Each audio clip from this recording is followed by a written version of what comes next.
Assalamualaikum warahmatullahi wabarakatuh. Saya Desa Fidela Juvita, NIM 3219084 akan menjelaskan materi mengenai pasar monopoli.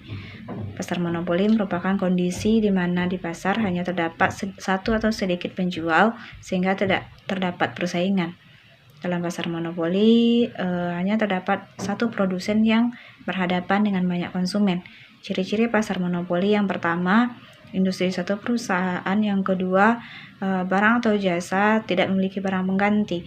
Yang ketiga, perusahaan lain sulit untuk masuk ke dalam pasar.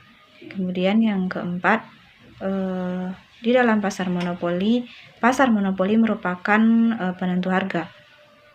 Kemudian ciri-ciri yang terakhir yaitu iklan kurang dibutuhkan. Contoh pasar monopoli yang pertama yaitu ada PDAM, yang kedua Pertamina, dan yang terakhir juga ada PLN. Sekian dari saya. Assalamualaikum warahmatullahi wabarakatuh. Assalamualaikum warahmatullahi wabarakatuh. Baiklah, saya Maharani Pertiwi, NIM 3219086. Baiklah, pada kesempatan kali ini saya akan menjelaskan materi tentang pasar oligopoli. Pasar oligopoli adalah suatu bentuk persaingan pasar yang didominasi oleh beberapa produsen atau penjual dalam suatu wilayah area. Pasar oligopoli adalah pasar di mana terdapat beberapa produsen yang menghasilkan barang-barang yang saling bersaingan. Ciri-ciri pasar oligopoli yang pertama yaitu pasar oligopoli hanya terdiri atas sekelompok kecil perusahaan.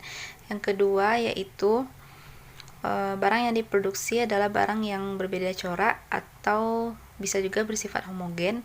Yang ketiga, terdapat banyak pembeli di pasar. Yang keempat, hanya terdapat beberapa perusahaan yang menguasai pasar. Yang kelima, adanya hambatan untuk para pesaing baru. Yang keenam yaitu adanya saling ketergantungan antar perusahaan. Yang ketujuh yaitu sulit untuk memasuki pasar.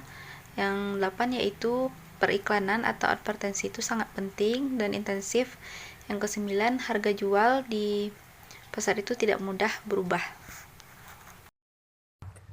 Assalamualaikum warahmatullahi wabarakatuh. Baiklah, saya Elna Yasmi dengan NIM 3219097 akan menyampaikan materi selanjutnya yaitu tentang karakteristik pasar oligopoli, kelemahan dan kelebihannya.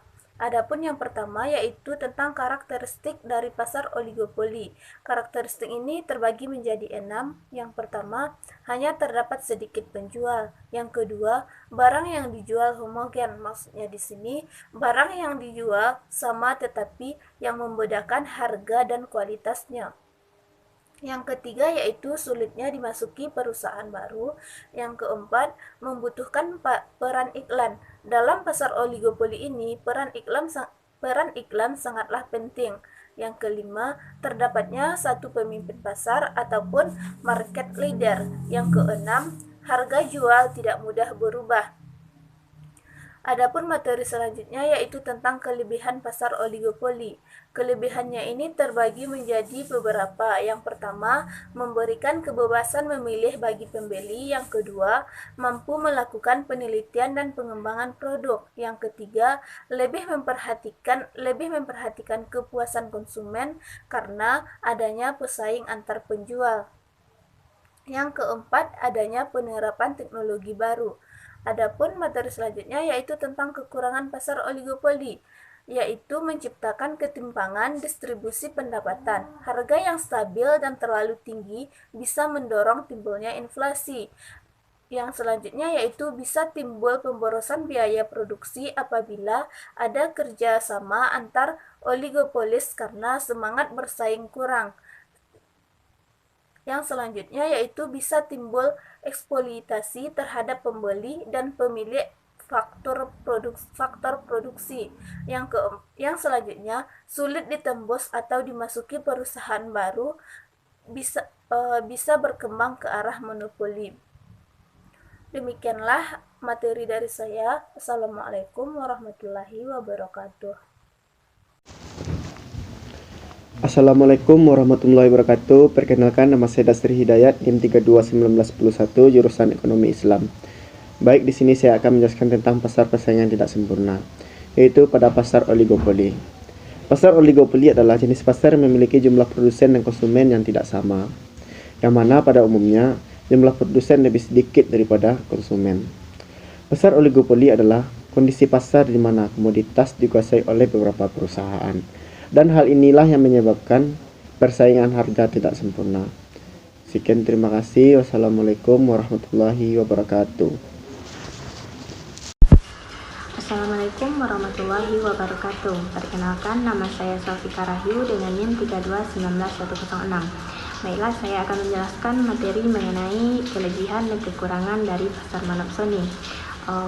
Kelebihan dari pasar monopsoni yang pertama yaitu kualitas barang yang terjamin baik. Yang kedua yaitu meningkatkan kreativitas penjual untuk selalu berinovasi. Yang ketiga, menentukan harga menjadi lebih mudah. Yang keempat yaitu alur penjualan menjadi lebih lancar. Dan yang terakhir yaitu penjual tidak perlu melakukan promosi untuk menemukan pembeli. Kekurangan dari pasar monopsoni yang pertama yaitu perilaku pembeli yang tidak adil. Yang kedua yaitu penjual yang tidak dipedulikan oleh pihak pembeli. Dan yang terakhir yaitu permasalahan perekonomian hanya ditanggung oleh penjual saja. Sekian yang dapat saya sampaikan. Assalamualaikum warahmatullahi wabarakatuh. Assalamualaikum warahmatullahi wabarakatuh. Baiklah, saya Yulia Ningsi dengan NIM 3219111 akan menjelaskan tentang pasar persaingan monopolistik. Adapun yang dimaksud dengan pasar persaingan monopolistik yaitu struktur pasar di mana terdapat banyaknya perusahaan yang memproduksi produk sejenis, tetapi memiliki beberapa aspek yang berbeda. Sedangkan ciri-ciri dari pasar persaingan monopolistik yang pertama yaitu terdapat banyaknya penjual, yang kedua produk yang dihasilkan memiliki corak yang berbeda, yang ketiga terdapat peluang perusahaan untuk melakukan perubahan harga, yang keempat perusahaan lebih mudah memasuki industri, dan yang kelima promosi melalui iklan lebih aktif. Selanjutnya yaitu persaingan bukan harga. Persaingan bukan harga merupakan langkah perusahaan selain melakukan perubahan harga dalam meningkatkan penjualan dan menarik konsumen. Persaingan bukan harga dapat dibagi menjadi dua, yaitu melalui diferensiasi produk dan iklan. Diferensiasi produk yaitu menciptakan produk sejenis tetapi memiliki corak yang berbeda. Dan yang kedua yaitu melalui iklan.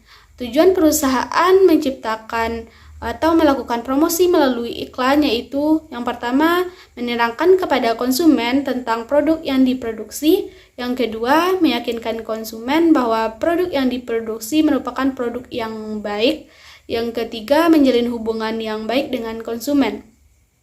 Terdapat tanggapan yang mendukung dan mengkritik mengenai promosi melalui iklan.